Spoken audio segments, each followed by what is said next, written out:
Puisqu'on parle de violence cette semaine, c'est l'afflux de migrants à Lampedusa qui a généré de nombreux contenus hostiles sur les réseaux sociaux. Bonsoir Samira. Bonsoir Anne-Claire.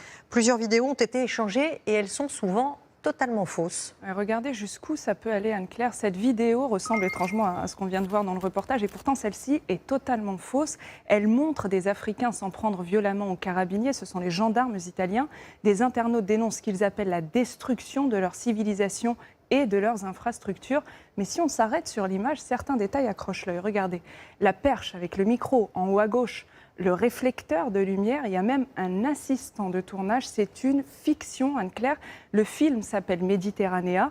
Il raconte le périple de 2 migrants vers l'Europe et il est instrumentalisé à chaque crise migratoire. Dans la foulée, on a vérifié des dizaines de vidéos et celles que vous allez voir n'ont rien à voir avec la crise actuelle à Lampedusa. Elles sont détournées soit pour dénigrer le travail des ONG sur place, soit pour faire croire à la violence des migrants envers la police. En tout cas, dans ce que nous, on a pu vérifier, les seules images de tension qu'on ait vues sont des scènes de bousculade pour être évacuées en priorité. Samira, qui relaye ces campagnes de désinformation ? Alors la plupart des fausses vidéos partent d'un compte d'extrême droite italien très influent sur tous les réseaux sociaux. Il joue sur les peurs avec cette légende à chaque fois, bientôt dans votre quartier en Europe. Les images détournées sont ensuite relayées par des comptes proches de l'extrême droite européenne, comme celui de Paul Golding, c'est le leader de Britain First, un parti nationaliste britannique.